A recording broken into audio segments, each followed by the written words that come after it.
9.2.2 The First Step Towards Jnana.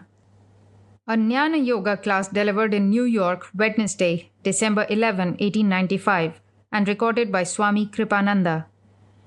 The word Jnana means knowledge. It is derived from the root jna, to know, the same word from which your English word to know is derived. Jnana Yoga is yoga by means of knowledge. What is the object of the Jnana Yoga? Freedom.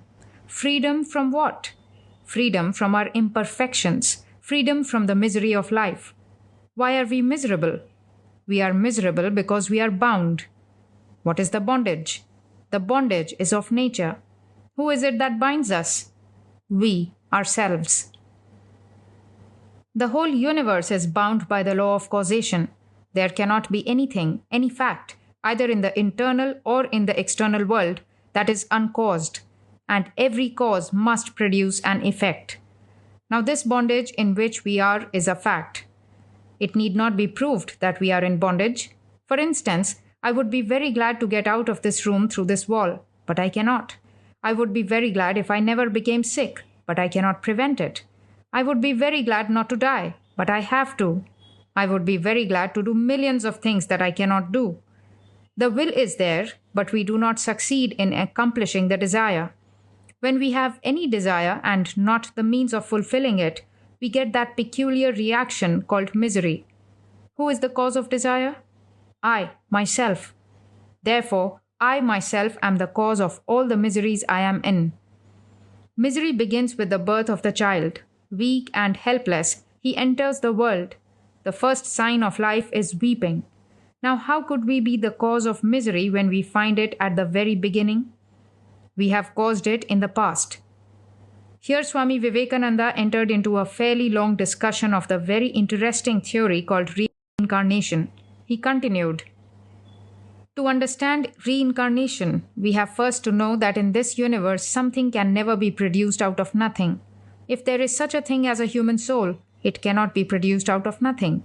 If something can be produced out of nothing, then something would disappear into nothing also. If we are produced out of nothing, then we will also go back into nothing. That which has a beginning must have an end. Therefore, as souls we could not have had any beginning. We have been existing all the time. Then again, if we did not exist previously, there is no explanation of our present existence. The child is born with a bundle of causes.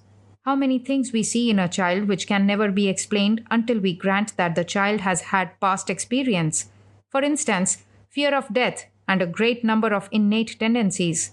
Who taught the baby to drink milk and to do so in a peculiar fashion? Where did it acquire this knowledge? We know that there cannot be any knowledge without experience. For to say that knowledge is intuitive in the child or instinctive is what the logicians would call a petitio principii. It would be the same logic as when a man asks me why light comes through a glass, and I answer him, because it is transparent. That would be really no answer at all, because I am simply translating his word into a bigger one. The word transparent means that through which light comes, and that was the question. The question was why light comes through the glass, and I answered him, because it comes through the glass. In the same way, the question was why these tendencies are in the child. Why should it have fear of death if it never saw death? If this is the first time it was ever born, how did it know to suck the mother's milk? If the answer is, oh, it was instinct, that is simply returning the question. If a man stands up and says, I do not know, he is in a better position than the man who says, it is instinct and all such nonsense. There is no such thing as instinct. There is no such thing as nature separate from habit. Habit is one's second nature, and habit is one's first nature too. All that is in your nature is the result of habit, and habit is the result of experience. There cannot be any knowledge but from experience. So this baby must have had some experience too. This fact is granted even by modern materialistic science. It proves beyond doubt that the baby brings with it a fund of experience. It does not enter into this world with a tabula rasa, a blank mind upon which nothing is written, as some of the old philosophers believed, but ready equipped with a bundle of knowledge. So far so good. But while modern science grants that this bundle of knowledge which the child brings with it was acquired through experience, it asserts at the same time that it is not its own, but its father's and its grandfather's and its great-grandfather's. Knowledge comes, they say, through hereditary transmission. Now, this is one step in advance of that old theory of instinct that is fit only for babies and idiots. This instinct theory is a mere pun upon words and has no meaning whatsoever. A man with the least thinking power and the least insight into the logical precision of words would never dare to explain innate tendencies by instinct, a term which is equivalent to say that something came out of nothing. But the modern theory of transmission through experience, though no doubt a step in advance of the old one, is not sufficient at all. Why not? We can understand a physical transmission, but a mental transmission is impossible to understand. What causes me, who am a soul, to be born with a father who has transmitted certain qualities? What makes me come back? The father having certain qualities may be one binding cause. Taking for granted that I am a distinct soul that was existing before and wants to reincarnate, what makes my soul go into the body of a particular man? For the explanation to be sufficient, we have to assume a hereditary transmission of energies and such a thing as my own previous experience. This is what is called karma, or in English, the law of causation, the law of fitness. For instance, if my previous actions have all been towards drunkenness, I will naturally gravitate towards persons who are transmitting a drunkard's character. I can only take advantage of the organism produced by those parents who have been transmitting a certain peculiar influence for which I am fit by my previous actions. Thus we see that it is true that a certain hereditary experience is transmitted from father to son and so on. At the same time, it is my past experience that joins me to the particular cause of hereditary transmission. A simply hereditary transmission theory will only touch the physical man and would be perfectly insufficient for the internal soul of man. Even when looking upon the matter from the purest materialistic standpoint, which is that there is no such thing as a soul in man, and man is nothing but a bundle of atoms acted upon by certain physical forces and works like an automaton, even taking that for granted, the mere transmission theory would be quite insufficient. The greatest difficulties regarding the simple hypothesis of mere physical transmission will be here. If there be no such thing as a soul in man, if he be nothing more than a bundle of atoms acted upon by certain forces, then in the case of transmission, the soul of the father would decrease in ratio to the number of his children, and the man who has 5, 6, or 8 children must in the end become an idiot. India and China, where men breed like rats, would then be full of idiots. But on the contrary, we find that the least amount of lunacy is in India and China. The question is, what do we mean by the word transmission? It is a big word, but like so many other impossible and nonsensical terms of the same kind, it has come into use without people understanding it. If I were to ask you what transmission is, you would find that you have no real conception of its meaning because there is no idea attached to it. Let us look a little closer into the matter. Say for instance, here is a father. A child is born to him. We see that the same qualities which the father possesses have entered into his child. Very good. Now how did the qualities of the father come to be in the child? Nobody knows. So this gap the modern physicists want to fill with the big word transmission. And what does this transmission mean? Nobody knows. How can mental qualities of experience be condensed and made to live in one single cell of protoplasm? There is no difference between the protoplasm of a bird and that of a human brain. All we can say with regard to physical transmission is that it consists of the 2 or 3 protoplasmic cells cut from the father's body. That is all. But what nonsense to assume that ages and ages of past human experience got compressed into a few protoplasmic cells? It is too tremendous a pill they ask you to swallow with this little word transmission. In olden times, the churches had prestige, but today science has got it. And just as in olden times, people never inquired for themselves, never studied the Bible, and so the priests had a very good opportunity to teach whatever they liked. So even now, the majority of people do not study for themselves and at the same time have a tremendous awe and fear before anything called scientific. You ought to remember that there is a worse popery coming than ever existed in the church, the so-called scientific popery, which has become so successful that it dictates to us with more authority than religious popery. These popes of modern science are great popes indeed, but sometimes they ask us to believe more wonderful things than any priest or any religion ever did. And one of those wonderful things is that transmission theory, which I could never understand. If I ask, what do you mean by transmission? They only make it a little easier by saying it is hereditary transmission. And if I tell them that is rather Greek to me, they make it still easier by saying it is the adherence of paternal qualities in the protoplasmic cells. In that way, it becomes easier and easier until my mind becomes muddled and disgusted with the whole thing. Now, one thing we see, we produce thought. I am talking to you this evening and it is producing thought in your brain. By this act of transmission, we understand that my thoughts are being transmitted into your brain and your mind and producing other thoughts. This is an everyday fact. It is always rational to take the side of things which you can understand, to take the side of fact. Transmission of thought is perfectly understandable. Therefore, we are able to take up the concept of transmission of thought and not of hereditary impressions of protoplasmic cells alone. We need not brush aside the theory, but the main stress must be laid upon the transmission of thought. Now, a father does not transmit thought. It is thought alone that transmits thought. The child that is born existed previously as thought. We all existed eternally as thought and will go on existing as thought. What we think, that our body becomes. Everything is manufactured by thought, and thus we are the manufacturers of our own lives. We alone are responsible for whatever we do. It is foolish to cry out, "Why am I unhappy?" I made my own unhappiness. It is not the fault of the Lord at all. Someone takes advantage of the light of the sun to break into your house and rob you. And then when he is caught by the policeman, he may cry, "Oh son, why did you make me steal?" It was not the sun's fault at all, because there are thousands of other people who did much good to their fellow beings under the light of the same sun. The sun did not tell this man to go about stealing and robbing. Each one of us reaps what we ourselves have sown. These miseries under which we suffer, these bondages under which we struggle, have been caused by ourselves, and none else in the universe is to blame. God is the least to blame for it.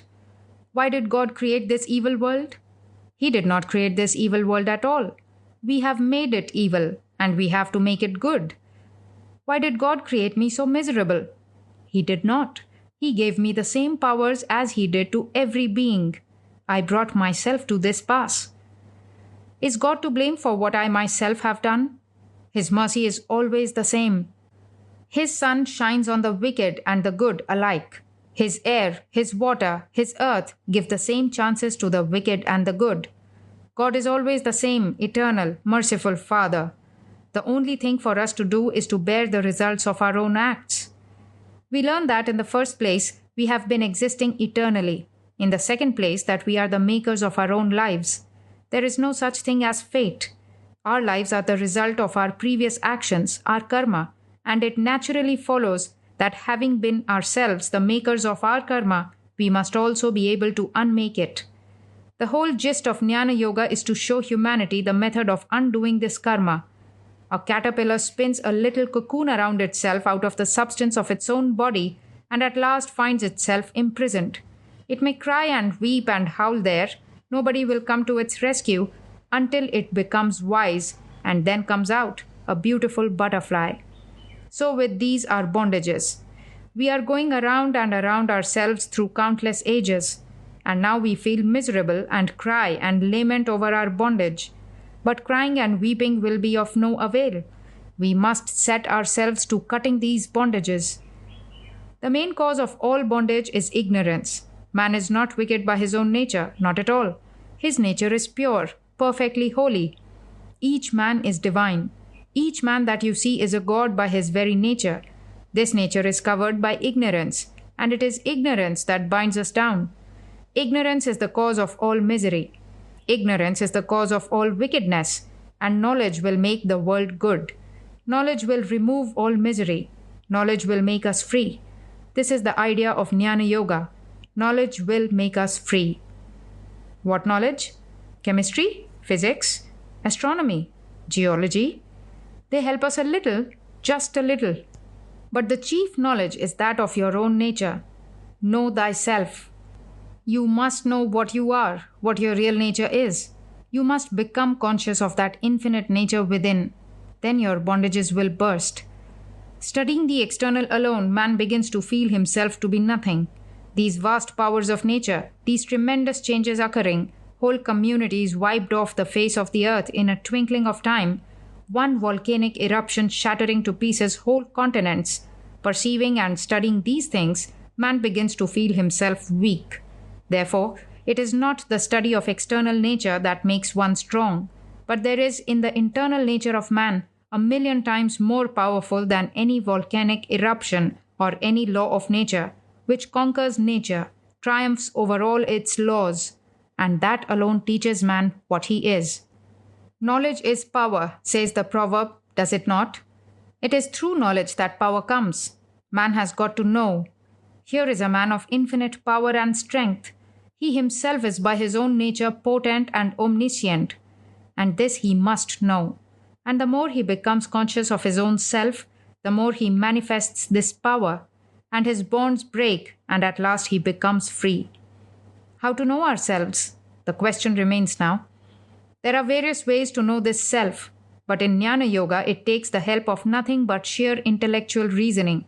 Reason alone, intellect alone, rising to spiritual perception, shows what we are. There is no question of believing. Disbelieve everything. That is the idea of the Jnani. Believe nothing and disbelieve everything. That is the first step. Dare to be a rationalist. Dare to follow reason wherever it leads you. We hear everyday people saying all around us, I dare to reason. It is, however, a very difficult thing to do. I would go 200 miles to look at the face of the man who dares to reason and to follow reason. Nothing is easier to say, and nothing is more difficult to do. We are bound to follow superstitions all the time. Old, hoary superstitions, either national or belonging to humanity in general. Superstitions belonging to family, to friends, to country, to fashion, to books, to sex, and to what not. Talk of reason. Very few people reason indeed. You hear a man say, "Oh, I don't like to believe in anything. I don't like to grope through darkness. I must reason." And so he reasons. But when reason smashes to pieces things that he hugs unto his breast, he says, "No more. This reasoning is all right until it breaks my ideals. Stop there." That man would never be a jnani. That man will carry his bondage all his life and his lives to come. Again and again he will come under the power of death. Such men are not made for jnana. There are other methods for them, such as bhakti yoga, karma yoga, or raja yoga, but not jnana yoga. I want to prepare you by saying that this method can be followed only by the boldest. Do not think that the man who believes in no church or belongs to no sect, or the man who boasts of his unbelief is a rationalist. Not at all. In modern times, it is rather bravado to do anything like that. To be a rationalist requires more than unbelief. You must be able not only to reason, but also to follow the dictates of your reason. If reason tells you that this body is an illusion, are you ready to give it up? Reason tells you that heat and cold are mere illusions of your senses. Are you ready to brave these things? If reason tells you that nothing that the senses convey to your mind is true, are you ready to deny your sense perception? If you dare, you are a rationalist. It is very hard to believe in reason and follow truth. This whole world is full either of the superstitious or of half-hearted hypocrites. I would rather side with superstition and ignorance than stand with these half-hearted hypocrites. They are no good. They stand on both sides of the river. Take anything up. Fix your ideal and follow it out boldly unto death. That is the way to salvation. Half-heartedness never led to anything. Be superstitious, be a fanatic if you please, but be something. Be something, show that you have something. But be not like these shilly-shalliers with truth, these jack-of-all-trades who just want to get a sort of nervous titillation, a dose of opium, until this desire after the sensational becomes a habit. The world is getting too full of such people. Contrary to the apostles who, according to Christ, were the salt of the earth, these fellows are the ashes, the dirt of the earth. So let us first clear the ground and understand what is meant by following reason, and then we will try to understand what the obstructions are to our following reason. The first obstruction to our following reason is our unwillingness to go to truth. We want truth to come to us. In all my travels, most people told me, "Oh, that is not a comfortable religion you talk about. Give us a comfortable religion." I do not understand what they mean by this comfortable religion. I was never taught any comfortable religion in my life. I want truth for my religion. Whether it be comfortable or not, I do not care. Why should truth be comfortable always? Truth many times hits hard, as we all know by our experience. Gradually, after a long intercourse with such persons, I came to find out what they meant by their stereotypical phrase. These people have got into a rut, and they do not dare to get out of it. Truth must apologize to them. I once met a lady who was very fond of her children and her money and her everything. When I began to preach to her that the only way to God is by giving up everything, she stopped coming the next day. One day she came and told me that the reason for her staying away was because the religion I preached was very uncomfortable. "What sort of religion would be comfortable to you?" I asked in order to test her. She said, "I want to see God in my children, in my money, in my diamonds." "Very good, madam," I replied. "You have now got all these things, and you will have to see these things millions of years yet. Then you will be bumped somewhere and come to reason. Until that time comes, you will never come to God. In the meantime, go on seeing God in your children and in your money and your diamonds and your dances." It is difficult, almost impossible for such people to give up sense enjoyment. It has grown upon them from birth to birth. If you ask a pig to give up his sty and to go into your most beautiful parlor, why, it will be death to the pig. "Let go, I must live there," says the pig. Here Swami Vivekananda explained the story of the fishwife. Once a fishwife was a guest in the house of a gardener who raised flowers. She came there with her empty basket after selling fish in the market and was asked to sleep in a room where flowers were kept. But because of the fragrance of the flowers, she couldn't get to sleep for a long time. Her hostess saw her condition and said, "Hello, why are you tossing from side to side so restlessly?" The fishwife said, "I don't know, friend. Perhaps the smell of the flowers has been disturbing my sleep. Can you give me my fish basket? Perhaps that will put me to sleep." So with us, the majority of mankind delights in this fish smell, this world, this enjoyment of the senses, this money and wealth and chattel and wife and children.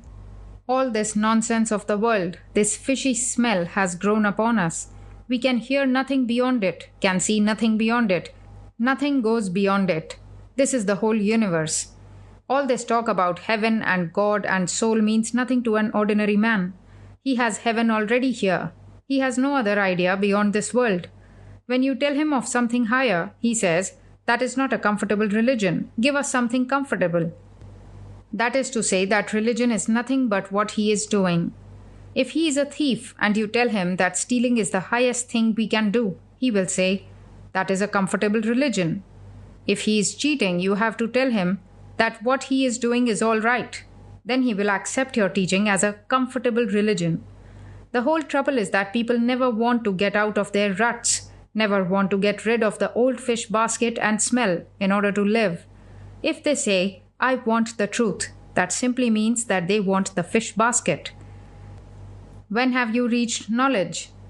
When you are equipped with those 4 disciplines, that is, the 4 qualifications for attainment discussed in Vedantic literature: discrimination between the real and the unreal, renunciation, the 6 treasures of virtue beginning with tranquility, and longing for liberation. You must give up all desire of enjoyment, either in this life or the next. All enjoyments of this life are vain. Let them come and go as they will. What you have earned by your past actions none can take away from you. If you have deserved wealth, you can bury yourself in the forest and it will come to you. If you have deserved good food and clothing, you may go to the North Pole and they will be brought to you. The polar bear will bring them. If you have not deserved them, you may conquer the world and will die of starvation. So, why do you bother about these things? And after all, what is the use of them?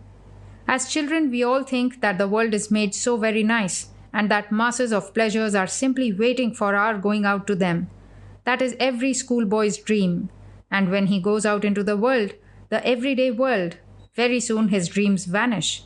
So with nations, when they see how every city is built upon ruins, every forest stands upon a city, then they become convinced of the vanity of this world. All the power of knowledge and wealth once made has passed away.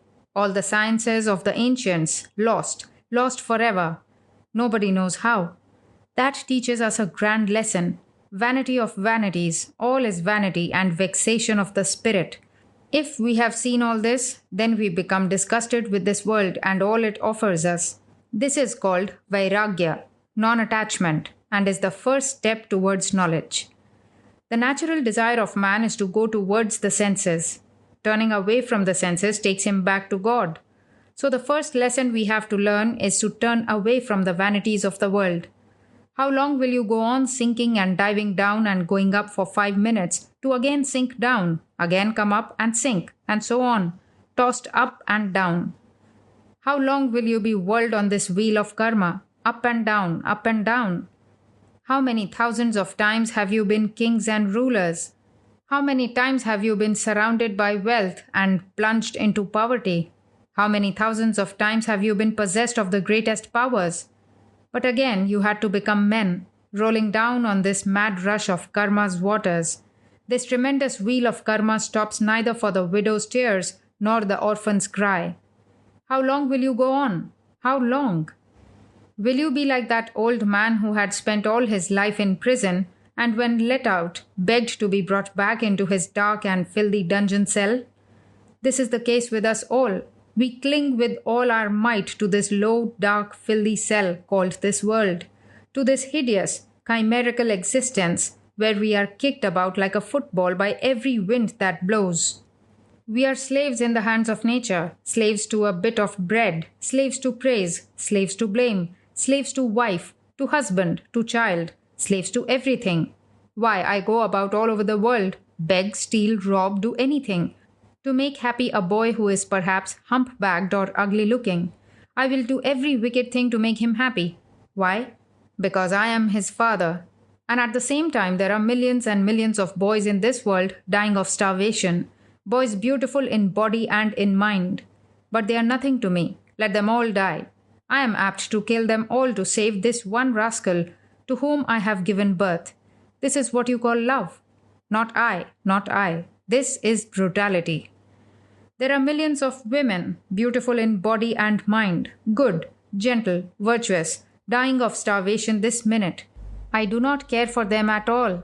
But that Jenny who is mine, who beats me 3 times a day and scolds me the whole day, for that Jenny I am going to beg, borrow, cheat and steal so that she will have a nice gown. Do you call that love? Not I. This is mere desire, animal desire, nothing more. Turn away from these things. Is there no end to these hideous dreams? Put a stop to them. When the mind comes to that state of disgust with all the vanities of life, it is called turning away from nature. This is the first step. All desires must be given up, even the desire of getting heaven.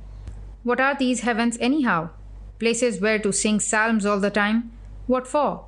To live there and have a nice healthy body with phosphorescent light or something of this kind coming out of every part, with a halo around the head and with wings and the power to penetrate the wall? If there be powers, they must pass away sooner or later.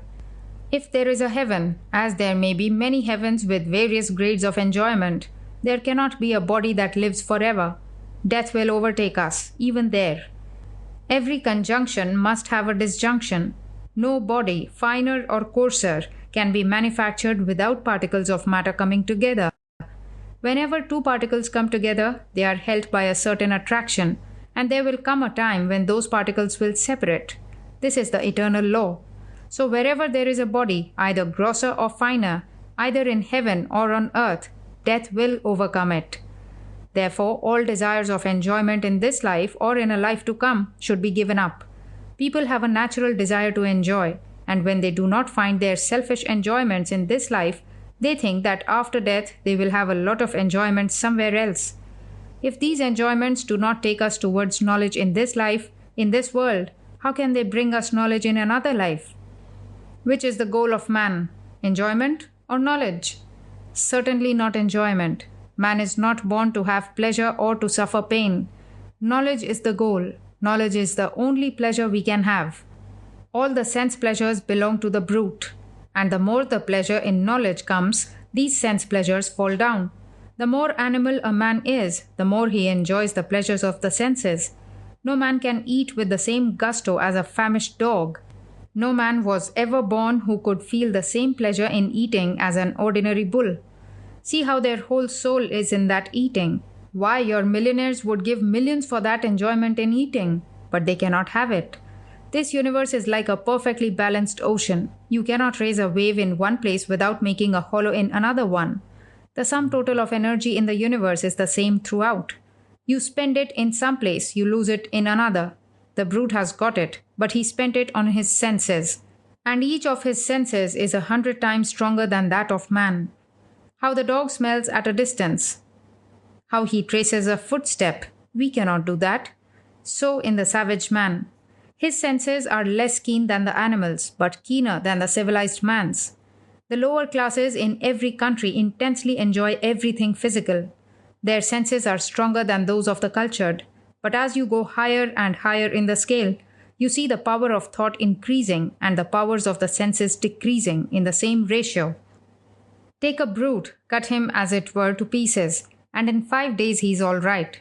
But if I scratch you, it is 10 to 1 you will suffer for weeks or months.